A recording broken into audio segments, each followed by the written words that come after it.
Yeah, we're skipping that one. That's too bad. Yeah, the reason I'm skipping is because Starbucks already has enough of our popular culture. There's a nice one about ventis and all this stuff in here. So I'm going to say you could read it. There's a really nice one right here. Example 1.6.9 is how you go order stuff at Starbucks. And I have to say Howard Schultz, medium, large, small. Try those words out. Anybody ever been to Starbucks? You say want a medium, and you know what they say? Yeah, that's a grande. I don't correct your English, don't correct mine, please. Right? So there's one in here. So this is example 1.6.9, the Starbucks relation. Size relation, also known as Fifi. No. Yeah. All right. Let's go to a definition of function. Every single relation I chose, I tried to choose it from your lives. I don't know if all of you have been to Starbucks, but they're all over the place. I don't know how you missed it. Right? So the reason that I do that is my claim is you already know this stuff. You just don't have the language for it yet, right? That's what we're doing here. So a function, so we're saying let A and B be sets. A function f from A to B is a relation from A to B. And I almost want to go back to April. What's a relation again, April? All right, you're really, really good, April. It usually takes me 15 times to remember something. You got it twice. Nice work. So a function, what's the first condition for a function? It's a relation. So if I say a function goes from A to B, what does that mean? It's a subset of the cross product of A cross B. Such that two things must be true. And I can hear April say, hey Jeff, the back of people's head is not see-through, so right on the top. And I'm like, all right, April, I got you. The domain of F should be A. What does that mean?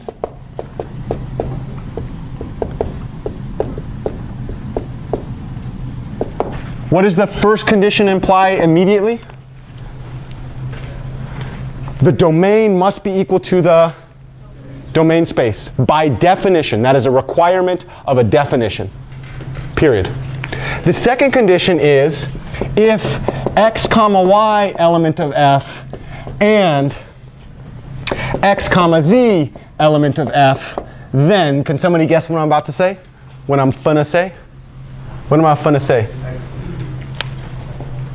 What must be true for all functions? Every input has just one output? At least, can it have more than one?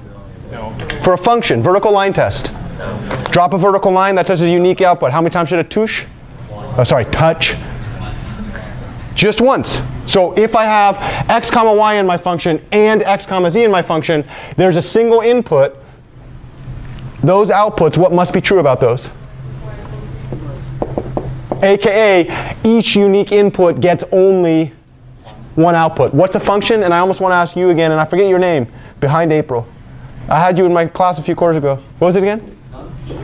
Nunkashin. No, I didn't have you in my class, but I know you for some reason.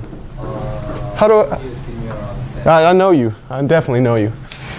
Okay, so what's a function? When I say a function from A to B, what must be true?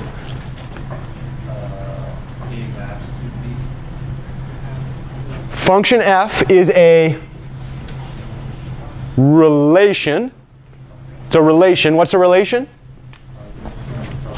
The cross product. So there's three conditions. The 0th condition, the one that we don't state formally, is that every function is a relation. What's a relation?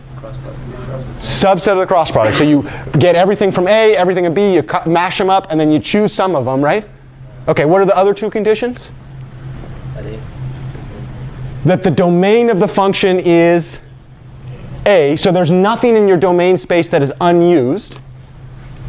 Yeah. Everything in your domain space must be used if it's a function. Period. Okay? What's the second condition? This condition. Yeah. Don't read it to me. Say it in English. If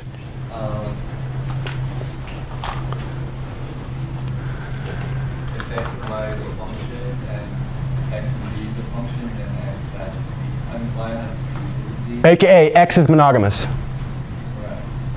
X has only one partner. If you partner X up, the moment it's partnered, it can no longer be used as a domain space element. It can no longer be used as an input. Every input gets a unique output. Does that imply immediately that every output has a unique input? No. That's called one-to-one, right? Well, I'm not going to talk about that this quarter. Okay, in this case, we say f is a function from A to B, and we write f, notice the notation? You seen that notation before, matrix vector multiplication? If A, then B. For the inputs, is there any set element of A that is unused in this notation? Why not? Do what mathematicians do. By definition.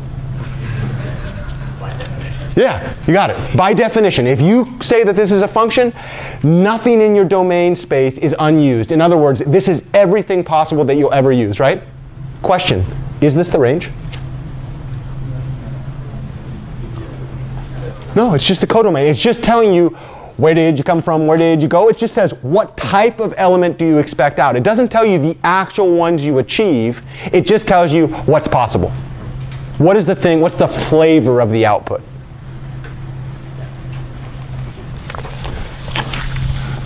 It's subtle. This is very subtle. Okay, so there's a word of warning, okay? Warning.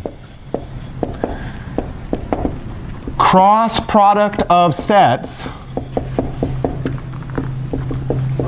is a very different idea than what I'm about to write. Cross product of vectors. Do you know why I say this? I had a student, when I gave a test problem on the cross product of sets, they used a determinant trick to tell me what the determinant of two sets was. And I was really excited because I thought the student came up with new mathematics that I'd never seen in my life before. And when I asked them, hey, what are you defining here? You must be like, I don't understand what you're doing. And he said, oh, it's a cross product, right? And then I said, I should be fired. I let you believe that cross product of sets is equal to a cross product of vectors. These are different things. What's a cross product of sets? Cross product of sets is the universe from which you choose relations. True or false? All relations are functions. Okay? True or false? All functions are relations. True.